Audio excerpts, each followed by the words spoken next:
Elias Venn had crossed Meridian 9's lower transit district hundreds of times, yet the city never looked the same twice. Holographic advertisements swam across the rain like schools of luminous fish. Gravity buses glided between towers without touching the roads, and vendors shouted prices in 6 languages while translation drones argued over pronunciation above their heads. Elias was halfway through regretting the synthetic coffee in his hand when a small figure collided with his coat. "Human!" the child cried. "My mom isn't breathing." The cup slipped from Elias's fingers and burst across the pavement in a steaming brown puddle. "Of course," he muttered. "The coffee survives 3 meteor shipments and dies in an alley." The girl stared at him with enormous gray eyes. She looked almost human, perhaps 7 years old, except for the long, elegant ears rising through her tangled silver blonde hair. Her face was wet with tears, and one of her shoes was missing. "Please," she said, grabbing his wrist with both hands. "Everyone keeps saying they called someone, but nobody comes." Elias looked past her. Pedestrians had slowed, but none stepped closer. A merchant lifted his hands apologetically. "Different biology," he said. "Liability laws." "Wonderful civilization," Elias replied. "We've mastered artificial moons, but helping someone still requires paperwork." He crouched. "Where is she?" The girl pulled him toward a narrow service passage between 2 towering residential blocks. Her grip was surprisingly strong. They passed a delivery drone stuck upside down in a recycling net, its mechanical voice repeating, "This route remains optimal," with the confidence of something clearly having a terrible day. At the end of the passage, a small transport pod had struck the wall. Its front lights flickered weakly, and thin smoke curled from the damaged engine housing. The rear door stood open. Inside, a woman lay motionless across the seats. She appeared human at first glance. Her skin was pale, her long golden hair spilled over one shoulder, and her clothing was elegant but travel-worn. Then Elias noticed her ears, long like the child's, tapering gracefully through her hair. A faint silver pattern pulsed beneath the skin of her throat, not decoration but some kind of biological implant. "That's my mom," the girl whispered. Elias set his medical bag down. He had been returning from a shift at the orbital clinic, and for once he was grateful he had been too tired to leave his equipment at work. "What's your name?" "Lumi." "All right, Lumi. I need you to be brave." "I am brave." "Good. I may also need you to be quiet." She frowned. "I am less good at that." "Honesty is useful too." Elias climbed into the pod and placed 2 fingers against the woman's neck. Nothing. He checked again, adjusting for unfamiliar anatomy. A weak flutter answered beneath the silver pattern. "She has a pulse," he said. "Is that good?" "It's much better than not having one." Her breathing was absent. Elias opened the woman's airway, then paused. Alien medical courses had covered dozens of species, but diagrams were polite things. Real bodies did not label themselves. He activated his scanner. Blue light passed over her chest. The device beeped and displayed, "Unknown physiology. Consult authorized specialist." "Very helpful," Elias said. "Perhaps next it will suggest not panicking." "Are you panicking?" Lumi asked. "No. The machine sounds like it is. The machine is dramatic." He found 2 respiratory channels instead of 1, running parallel beneath the sternum. Her blood oxygen was falling rapidly, while an unidentified compound spread through her bloodstream in branching crimson lines. Elias fitted an adaptive mask over her face and adjusted the pressure manually. The pod's damaged engine released another shower of sparks behind him. Lumi jumped. "That was supposed to happen," Elias said. "Really?" "No, but it sounds better." He began assisted ventilation. Once. Twice. The woman's chest rose unevenly. The scanner emitted a warning tone. "Cardiac rhythm degrading." "Lumi, I need the red cylinder from my bag." She dropped to her knees and searched through it. There are 3 red things. The round one. They are all round. The one that looks expensive. She held up a compact injector. That's the one. It does look expensive. It is. Please don't lose it. Elias loaded a universal stimulant, then hesitated.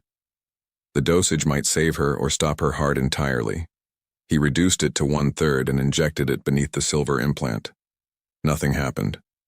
Lumi's breathing became ragged. You said she had a pulse. She does. You said that was good. It is still good. But you sound different now. Elias looked at the woman's face. There was something strangely familiar about her, though he could not place it. Not from the clinic, not from the streets, perhaps from a broadcast, half seen while eating dinner after a long shift. Her pulse weakened beneath his fingers. Come on, he whispered. Your daughter ran through half the district to find help. Don't make her effort look unreasonable. He repositioned the mask and increased the oxygen flow. The pod's emergency battery flickered, then died. Darkness swallowed the cabin. Lumi gasped. Elias switched on the light mounted to his wrist. See? I brought my own son. That is a very small son. I'm on a medical salary. He began compressions, carefully adapting the position to the woman's dual cardiac structure. The scanner counted down her oxygen level. 18%. 15. Lumi gripped the edge of the seat, tears rolling silently now. Then the woman convulsed. A sharp breath tore into her lungs. Elias stopped and checked her pulse. Stronger, unsteady, but present. Her eyelids trembled without opening. Lumi made a sound halfway between a laugh and a sob. She breathed. Yes. You fixed her. Temporarily. Let's not insult fate by celebrating too loudly. A distant roar echoed between the buildings. Red light spilled into the alley as several black aircraft descended between the towers. Armed figures in silver armor dropped from them before the landing ramps had fully opened. Elias glanced toward the entrance. That, he said, is either the rescue team or the most aggressive parking authority I've ever seen. Lumi threw her arms around her mother. Outside, weapons charged with a rising electric hum. The first armored soldier reached the transport pod with his rifle raised, its barrel glowing white as it locked onto Elias's chest. Behind him, 6 more figures spread through the alley in perfect formation, while surveillance spheres rose into the rain and projected a red containment grid across the buildings. Elias remained kneeling beside the unconscious woman, one hand on her pulse, and the other holding the oxygen mask in place. You are interfering with a protected royal citizen, the soldier announced through his helmet. Step away. Elias glanced at the woman, then at the unstable reading on his scanner. She stops breathing if I step away. Step away immediately. I admire the consistency of your training. Lumi pushed herself between Elias and the rifle. She was far too small to block anything, but she planted her bare foot on the metal floor and lifted her chin with impressive fury. He saved her. Princess, move behind us. The soldier's voice changed instantly, though only slightly. No. Your safety is our highest priority. Then stop pointing the loud stick at the person keeping my mother alive. Elias looked at the soldier. She makes a persuasive argument. The officer lowered the weapon by several centimeters, but the others did not. 2 medics entered the pod carrying a floating treatment platform. Their scanners swept over the woman and immediately began flashing warnings in an alien script. One medic touched the silver implant at her throat. Her respiratory lattice has collapsed. I know, Elias said. I'm ventilating the upper channel, but the lower one keeps sealing. The medic stared at him through a transparent visor. You recognize the secondary channel? After my scanner failed to recognize anything at all, it offered emotional support instead. The device in Elias's hand beeped as though offended. The second medic connected a crystalline tube to the woman's wrist. A holographic model of her organs appeared above the platform, rotating in the air. 2 narrow lungs surrounded a paired heart structure, but dark particles were spreading through both systems. Toxic contamination, the medic whispered. Unknown molecular origin. Elias leaned closer. It reacts to oxygen. Impossible. Then your impossible toxin is doing an excellent imitation. Every time the oxygen concentration rose, the dark particles multiplied. Elias had already reduced the flow, but the woman still could not breathe without support. The medic increased the pressure. Elias caught his wrist. Don't. Several rifles lifted again. The medic pulled away sharply. You dare restrain a royal physician? I restrain anyone about to turn a patient's lungs into decorative balloons. Lumi covered her mouth, then whispered, Can lungs become balloons? Not today, Elias said. He pointed to the hologram.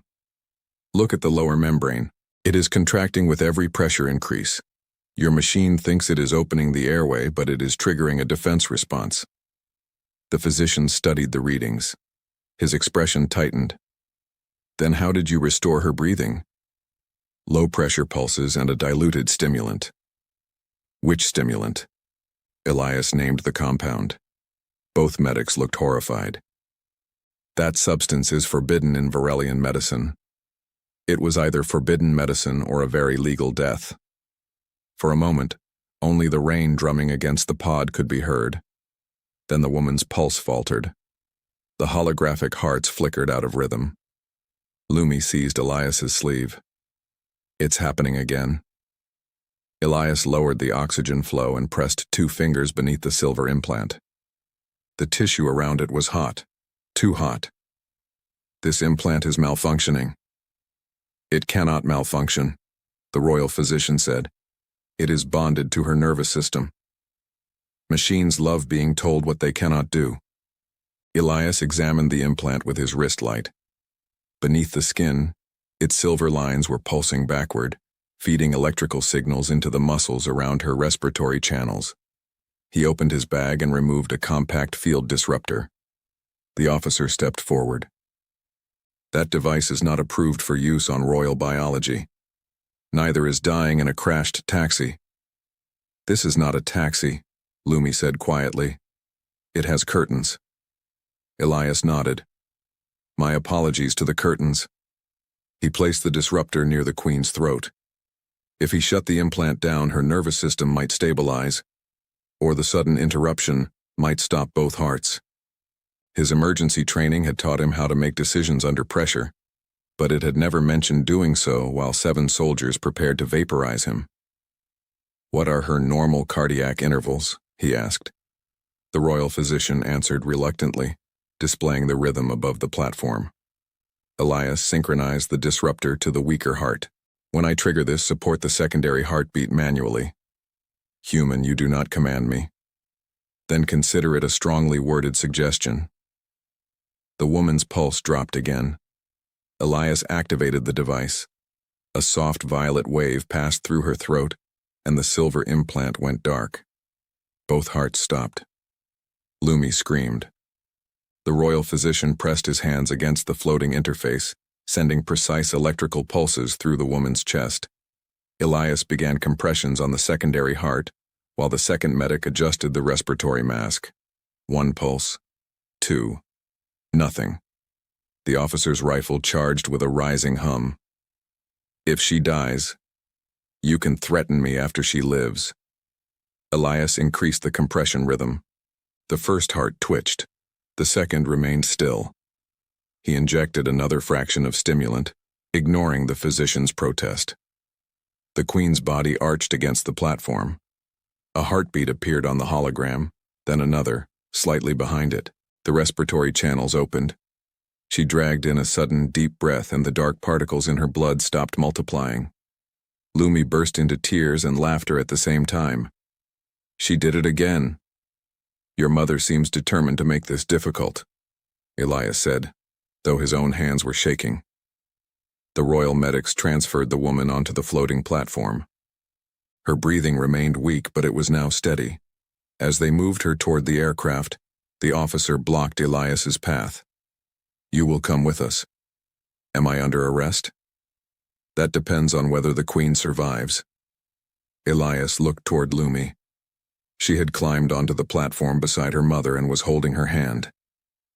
That seems like a very uncomfortable ambulance policy. The officer gestured with his rifle. Elias picked up his bag and stepped into the rain. Above them, the largest aircraft opened like a black metal flower, revealing a medical chamber filled with blue-white light. Just before the platform entered, the woman's fingers moved. Her hand closed faintly around Lumi's.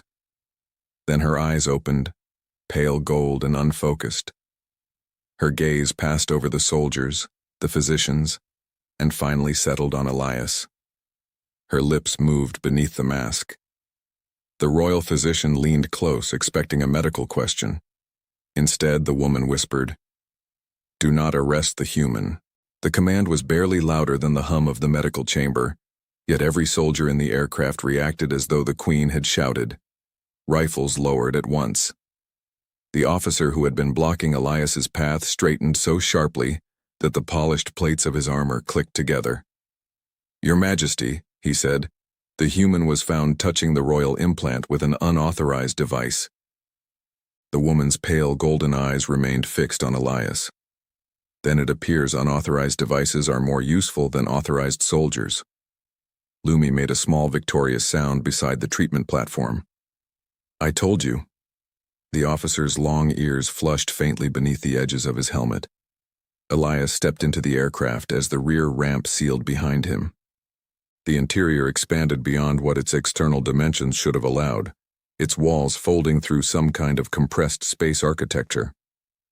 Transparent medical arms descended from the ceiling, scanning the Queen with ribbons of light while silver symbols floated above her body. Elias watched the readings change. Her paired heartbeat had stabilized, but the unknown particles were still present in her bloodstream, motionless now, gathered near the base of her nervous system. The royal physician noticed his attention. "You are no longer required. Your scanner disagrees. My scanner has not spoken. It is flashing red in 4 places. Where I come from, that is generally considered impolite." The Queen's mouth curved faintly behind the oxygen mask. "Let him remain." The physician bowed his head. "As you command." Lumi shifted closer to Elias and whispered, "That means he is angry." "I gathered that. He bows more deeply when he is angry. A very efficient system. Humans usually send long messages." The Queen heard him and gave a weak, breathless laugh that immediately became a cough. The medical arms adjusted around her. Elias moved forward instinctively, but the royal physician raised a hand. This time, however, he did not order him away. "Her respiratory lattice is holding," he said. "The toxin has become inactive." "Inactive isn't gone." Elias pointed to the cluster of dark particles rotating in the holographic bloodstream. "It gathered after the implant shut down. That suggests the implant was activating it." The officer turned toward the physician.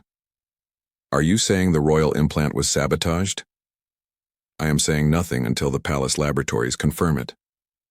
"That usually means yes," Elias murmured. Lumi nodded solemnly. "Adults say many things without saying them." The Queen looked at her daughter. "Where did you learn that?" "From council meetings." Even the officer failed to hide his expression. The aircraft rose without vibration, leaving the alley and the gathering crowd below. Through the transparent side panel, Meridian 9 fell away beneath them, a vast ocean of towers, aerial roads, suspended gardens, and artificial clouds drifting between orbital elevators. Several escort craft formed a protective ring around the medical vessel. Elias glanced at them. "You travel quietly." "There were 12 more ships," Lumi said. "Mother said 24 was excessive." The Queen closed her eyes briefly. It was excessive. One crashed into a fountain last week. That was classified. The fountain knows. Elias bit back a laugh. The officer looked as though he wanted to arrest the entire conversation. A soft tone sounded from the treatment platform. The Queen's oxygen level had risen. She lifted one hand and removed the mask before the physician could stop her. Her face was elegant and almost completely human, except for the long ears visible through her golden hair. Without the mask, Elias finally recognized her. Her image had appeared on news screens for months during negotiations between Earth and the Verelian Dominion. Queen Seralyne, ruler of 14 inhabited systems and guardian of the Meridian Peace Corridor, had been lying unconscious in a damaged transport while half the district watched from a safe distance. Elias stared at her. "You're the Queen." The officer's expression hardened. "You truly did not know?" "I was busy checking whether she had a pulse. Titles rarely appear on medical scanners." Lumi beamed. "I knew. You neglected to mention it. You did not ask." Seralyne looked at her daughter with weary affection. "Lumi. He asked my name. He asked where you were. He asked for the expensive red cylinder. He never asked if you ruled anything." Elias raised a hand. "Her testimony is annoyingly accurate." The Queen studied him in silence, her gaze clearer now. "What is your name, human?" "Elias Venn." "And what position do you hold?" "Emergency technician at Meridian Orbital Clinic." The royal physician looked surprised. "You are not a surgeon?" "No." "A specialist in Verelian physiology?" "Also no." "Then your actions were reckless." Elias met his eyes. So was waiting. The chamber became quiet. The physician looked away first. Seralyne's expression changed, not with offense but with recognition of a truth she had perhaps heard too rarely. "How long was I without breath?" she asked. "Long enough that another minute would have made the argument about qualifications irrelevant." Lumi tightened her grip around her mother's fingers. Seralyne looked down at her, and the authority left her face for a moment. She was simply a frightened mother realizing how close she had come to leaving her child alone. "You found him?" she asked. Lumi nodded. "Everyone else said the rescue team was coming. He came before they did." The officer lowered his head. The physicians became very interested in their instruments. Seralyne reached toward Elias. Her hand trembled and he stepped closer so she would not have to strain. Her fingers closed around his wrist, warm and surprisingly strong. "Then I owe you my life." Elias glanced at the armed soldiers, the advanced medical chamber, and the escort fleet surrounding them. "I was hoping for reimbursement for the coffee." Lumi gasped. "Your coffee died too?" "Heroically." Seralyne laughed again, this time without coughing. "You shall have another. I should warn you, it was very expensive. I rule 14 worlds. Then perhaps 2. Before she could answer, every holographic display in the chamber flickered.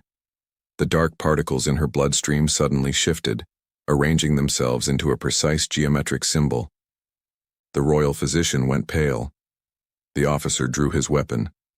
Seralyne stared at the symbol hovering above her chest, all humor vanishing from her face. "Seal the aircraft," she ordered. "No transmissions in or out." Elias looked at the pattern. It was not random contamination. It was a signal, and someone had just activated it. The symbol above Seralyne's chest rotated once, sharpened into 7 interlocking points, and vanished. Every light inside the aircraft turned red. Metal shutters sealed the transparent panels, cutting off the view of Meridian 9, while defensive drones dropped from hidden compartments and began scanning the passengers. The officer touched 2 fingers to his helmet. "All external channels are dead." "Not dead," Elias said, watching the medical display. "Occupied." The royal physician enlarged the Queen's bloodstream projection. The dark particles were moving again, slipping through her vessels in coordinated lines. "They are responding to a remote command." "From outside the aircraft?" Lumi asked. "That would be impossible," the officer replied. "We are shielded against every known transmission." Elias leaned over the hologram. "Then perhaps the signal is already inside." The officer's hand moved toward his rifle. "Explain." "The particles formed a symbol after we took off. Maybe they weren't receiving a message. Maybe they were sending one." Silence spread through the medical chamber. Lumi looked at the floating image and frowned. So Mother is a transmitter? A very elegant one, Elias said. Seralyne gave him a tired look. I am pleased my attempted assassination has maintained its dignity. The royal physician manipulated the display, isolating the particles. A narrow pulse appeared, repeating every 11 seconds. He is correct. The toxin is broadcasting her location and biological condition. The officer turned toward the sealed cockpit. Change course. Return to the nearest military station. No, Seralyne said. Her voice was still weak, but authority returned to it like a blade sliding from a sheath. If the signal leads our enemy to a military station, we place thousands at risk. Continue to the palace. Your Majesty, the palace is less secure if the attacker is already within the royal network.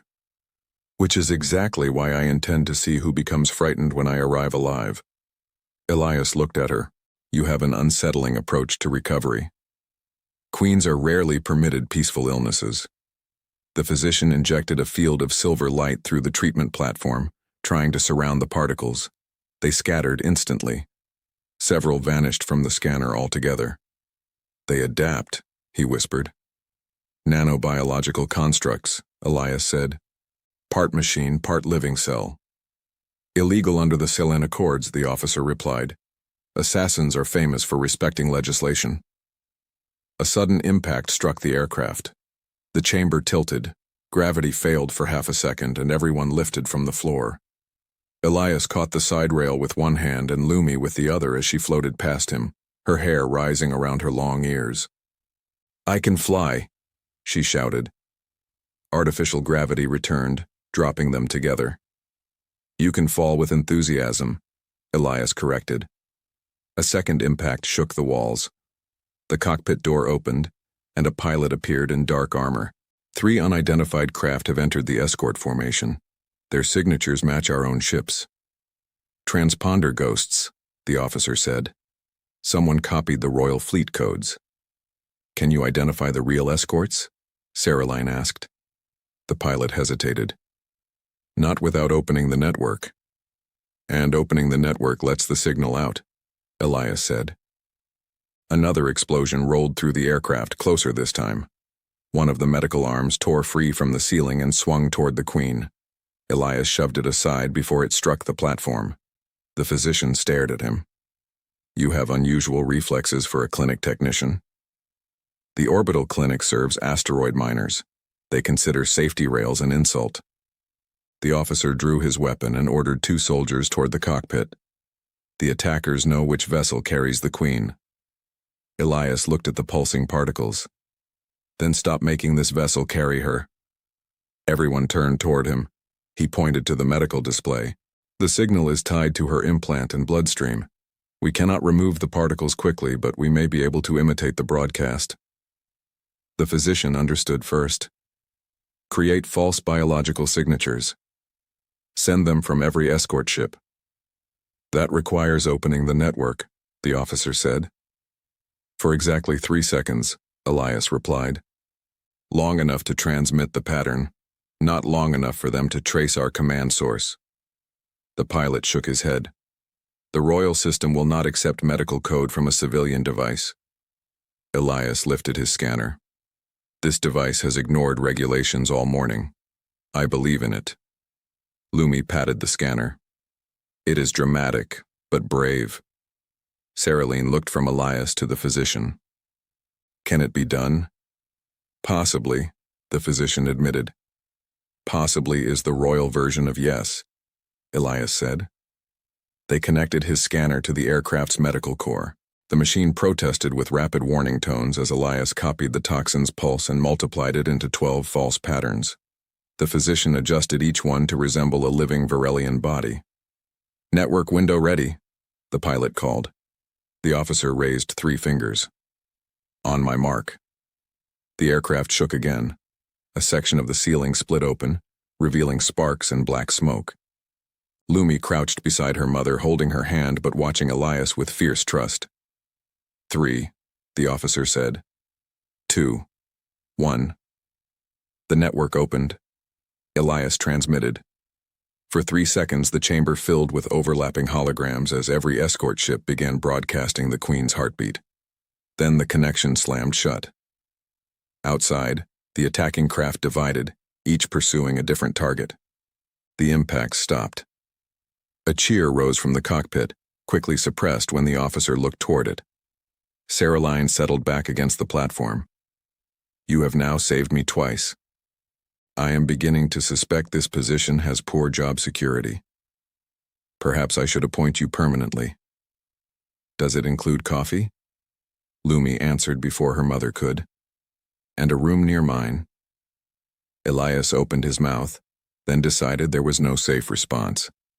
Minutes later, the shutters lifted. Beyond them, the royal capital rose from the clouds. Vast golden towers connected by luminous bridges, floating gardens circling a palace shaped like a crown of glass. Thousands of defense ships hovered above it. The sight should have inspired awe. Instead, Elias noticed that one palace tower had already activated its weapons and was aiming directly at their aircraft. The officer's face hardened. "That battery is under royal command only." Seralyne slowly sat upright, her golden eyes fixed on the approaching palace. "Then someone inside my home has decided I should not return." The palace battery charged in silence, its barrel gathering a sphere of white energy bright enough to turn the clouds beneath it silver. Inside the medical aircraft, every warning system began shouting at once. Elias looked toward the cockpit. "Does the palace usually welcome guests by vaporizing them?" "Only during budget meetings," Seralyne said. Her voice remained calm, though one hand had tightened around the edge of the treatment platform. The officer activated an emergency channel. "Royal vessel requesting immediate recognition. Queen Seralyne is aboard." Static answered him. Then a cold mechanical voice said, "Royal authorization rejected. Vessel classified as hostile." Lumi's eyes widened. "The palace thinks Mother is an enemy?" "The palace does not think," Seralyne replied. "Someone is thinking for it." The battery fired. The pilot rolled the aircraft violently, and the beam passed so close that one wing glowed red. Artificial gravity twisted sideways. Elias struck the wall, still clutching his medical bag, while the royal physician collided with a cabinet and muttered something that required no translation. The escort ships scattered around them. "We cannot approach the main landing platforms," the pilot said. "All palace defenses are locked against us." Seralyne pointed toward the lowest section of the royal complex, where ancient stone foundations rose beneath the glass towers. "Take us to the ceremonial gardens." The officer turned. "Those platforms were abandoned centuries ago." "Exactly. No one remembers to betray what no one remembers exists." Elias climbed back to his feet. "That may be the most royal sentence I have ever heard." The aircraft plunged below the palace's defense arc, weaving between floating gardens while automated weapons fired behind them. Marble statues shattered. A fountain exploded into a cloud of luminous water, and Lumi pressed her face to the window. That was grandfather's favorite fountain. "He will be difficult to inform," Seralyne said. "He has been dead for 40 years. Then he will complain less." They landed hard on an overgrown platform, hidden beneath enormous, silver-leafed trees. The rear ramp opened before the engines had fully stopped. Seralyne attempted to stand, but her knees failed. Elias caught her by the arm. The officer stepped forward immediately, though he hesitated when the Queen did not pull away. "You should remain on the platform," Elias said. "You were clinically dead less than an hour ago." Briefly. "Your body does not award points for brevity. And yet I must enter the palace. Then try not to die in a difficult location." Lumi slipped between them and took her mother's other hand. "I will help." Seralyne looked down at her daughter. "You will remain with the guards." "No." "Lumi, you said the palace is dangerous." "That is why." "Then you need me."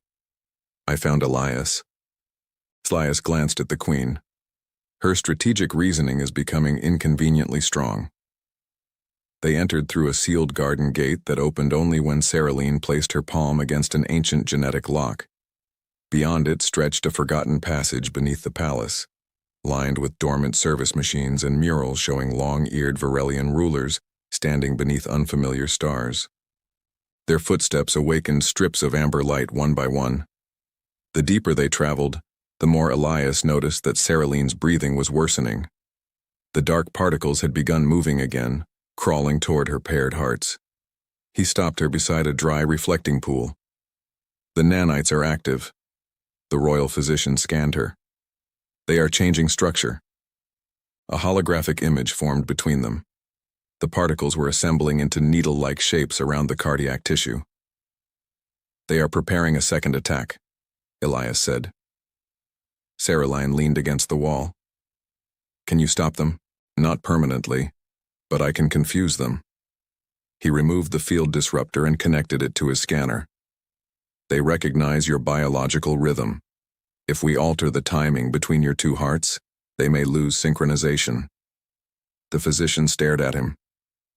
You intend to induce controlled cardiac arrhythmia? I prefer temporary rhythm adjustment. It sounds less alarming. It is exactly as alarming. Then I named it badly. Seralyne met Elias's eyes. Do it. The officer objected.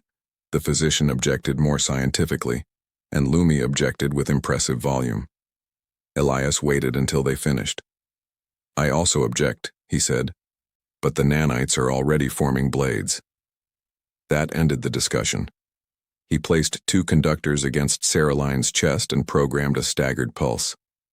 This will hurt. I have attended diplomatic banquets, she said. I am prepared. He activated the device. Seralyne gasped and collapsed against him as her hearts shifted out of sequence. The nanites scattered instantly, their formation breaking apart. The physician stabilized her while Elias slowly restored the original rhythm. After several tense seconds, both hearts returned to a steady beat. Lumi wrapped her arms around her mother's waist. Are you still alive? Seralyne opened one eye. Regrettably for someone. Good. The forgotten passage ended beneath the throne hall. Through a narrow observation screen, they saw dozens of nobles gathered around a holographic projection of the capital. At the center stood Chancellor Valor, Seralyne's oldest advisor. His long black robes carried the silver crest of royal authority. Until the Queen's death is confirmed, he announced, I will assume emergency control of the Dominion. Seralyne's face became utterly still. Elias watched the holographic medical symbol glowing above Valor's wrist, the same 7-pointed pattern the toxin had formed inside her blood. I think we found the man who dislikes your return, he whispered. Lumi frowned through the screen. I never liked him. Why? Elias asked. He gives books for birthdays. Monster. Valor raised his hand, and the throne room doors sealed. Find the human technician, he ordered. He knows what was placed inside her. Seralyne stepped away from the screen, her golden eyes hardening. Then we should not keep my chancellor waiting. Seralyne entered the throne hall through a maintenance door hidden behind the ancient mural of her first ancestor. The panel opened without ceremony, releasing a cloud of dust that settled across her royal clothing and golden hair. Chancellor Valor stopped speaking in the middle of his command. Around him, nobles, military officers, and palace technicians turned toward the supposedly dead queen, standing beneath a portrait of herself. Lumi stepped out beside her mother and sneezed. The sound echoed through the silent chamber. Elias followed with the royal physician and 4 loyal guards. A dramatic entrance, he whispered, slightly weakened by the dust. I will have the passage cleaned, Seralyne replied, after we survive. If the cleaning staff accepts emergency requests. Valor recovered quickly. His surprise vanished behind a thin smile. Your Majesty, we were informed your vessel had been destroyed. You appear disappointed by the correction. I am relieved beyond words. That would explain why you ordered the palace guns to fire upon me. Murmurs spread among the nobles. Valor raised his wrist, and the 7-pointed symbol vanished from his holographic display. Elias noticed. So did Seralyne. The Chancellor stepped toward the throne.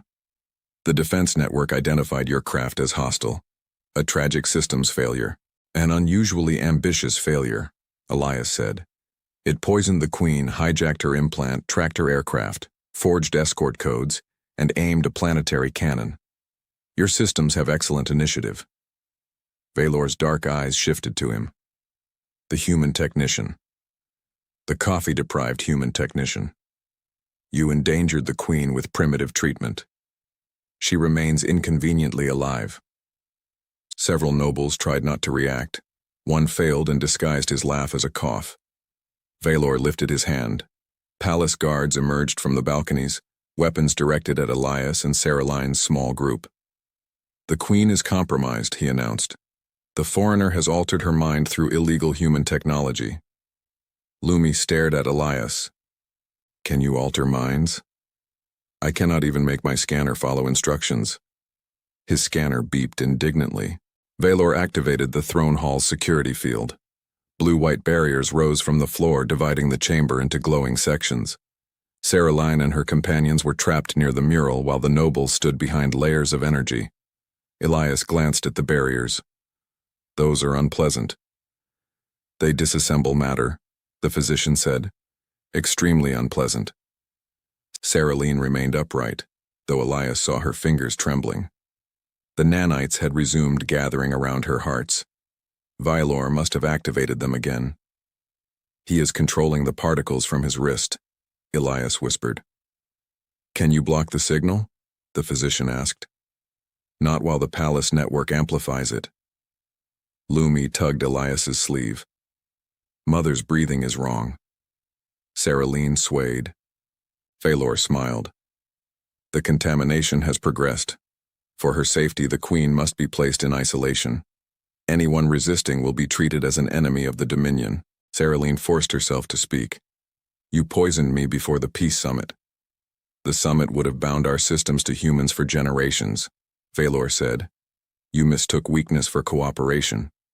No, she replied. I mistook you for loyal. Her knees buckled. Elias caught her and lowered her to the floor. His scanner showed both hearts losing synchronization as the nanites formed dark rings around them. Lumi knelt beside her. Do the strange heart trick again. It will not work twice, Elias said. They adapted. Then do a different strange trick.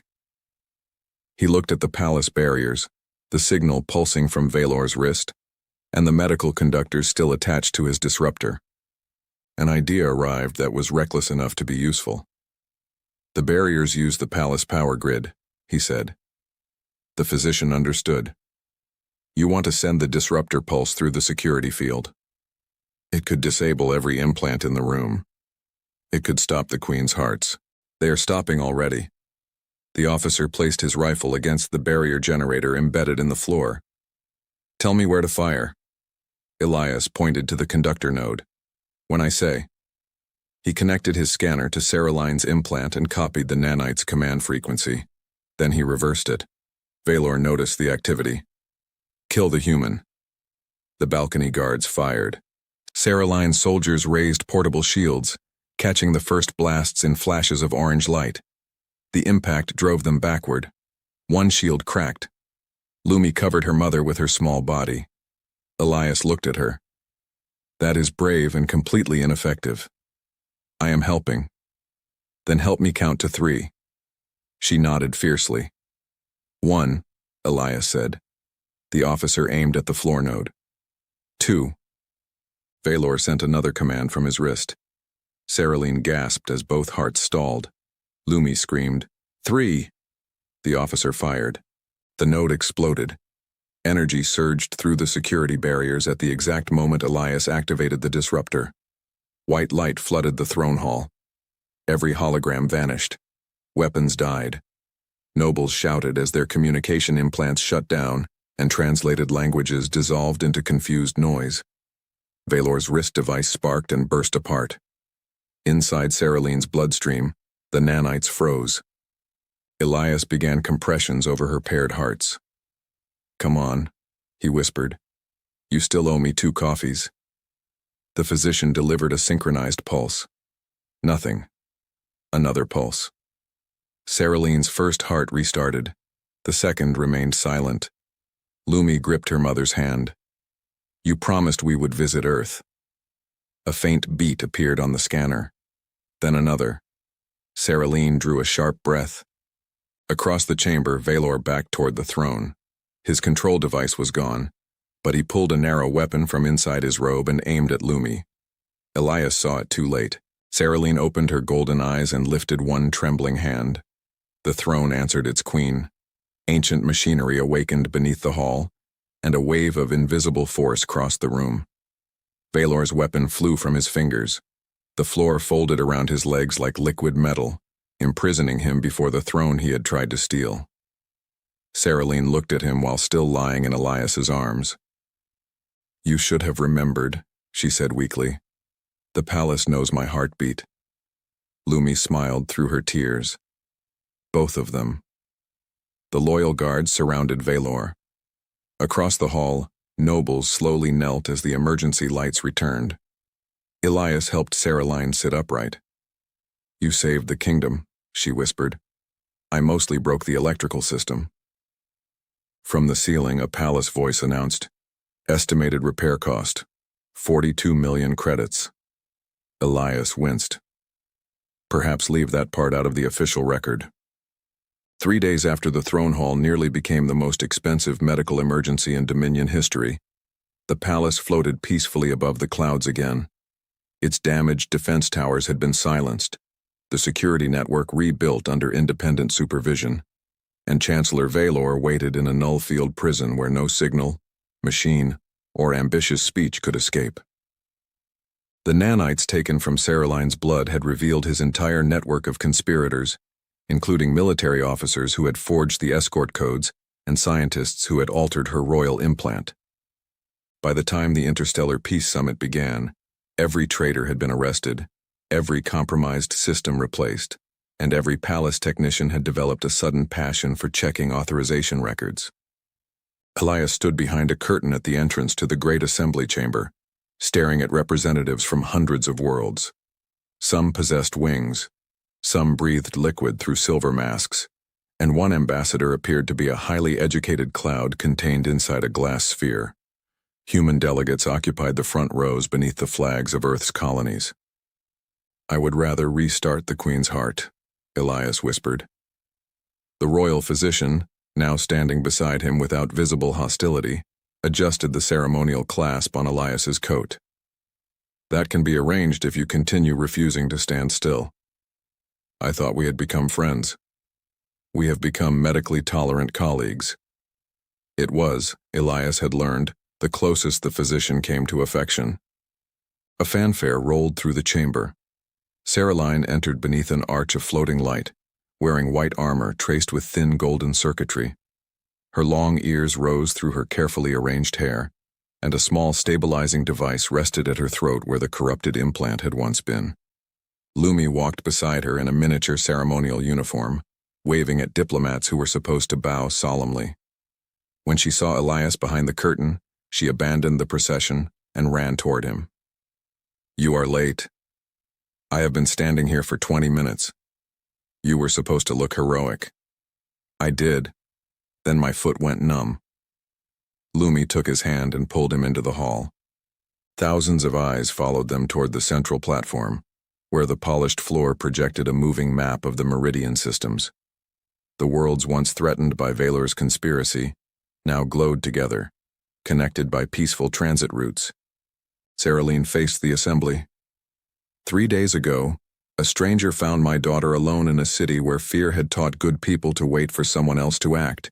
He possessed no royal authority, no knowledge of my identity, and no guarantee that helping me would bring anything except danger. Elias felt the attention of the chamber settle on him. He had spent years entering wrecked mining stations, failing life support tunnels, and crowded emergency wards without hesitation, yet standing beneath the quiet gaze of a galaxy made his hands feel strangely useless. He acted, Seralyne continued, because a child asked him to. Lumi squeezed his fingers. The Queen described the rescue, the attack on the aircraft, the hidden passage, and the confrontation with Valor. She did not mention Elias's destroyed coffee until Lumi leaned toward the ceremonial microphone and whispered much too loudly. He was also very brave about the coffee. Laughter moved through the chamber in waves, translated into dozens of species-specific sounds. The cloud ambassador flashed green inside its sphere. Seralyne allowed herself a smile. The Dominion has reimbursed the loss. 2 cups, Elias added. 2 excessively priced cups. History should remain accurate. A small platform rose from the floor, carrying a crystalline medal and a sealed royal document. Elias Venn, Seralyne said, I offer you wealth, citizenship within any Dominion world, and command of the new Interspecies Emergency Response Division. Elias looked at the document. 3 days earlier, he would have refused immediately. He had always believed his place was inside a clinic, repairing one life at a time, and avoiding institutions large enough to possess ceremonial clothing. But Meridian 9 had shown him what happened when fear, law, and unfamiliar biology separated people who needed one another. He had saved Seralyne through instinct and improvisation. The next patient might not find someone prepared to take that risk. What would the division do? He asked.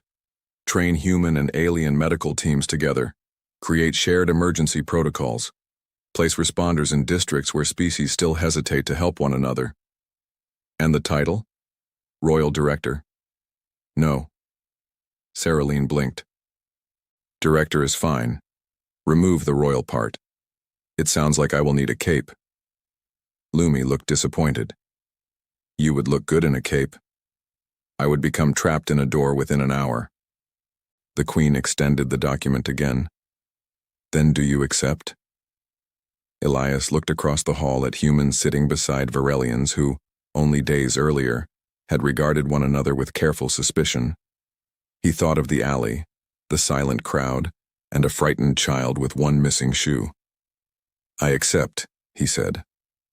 The applause began among the human delegates, then spread until the chamber itself vibrated. Above them, the projected worlds shifted, their separate lights joining into a single radiant network.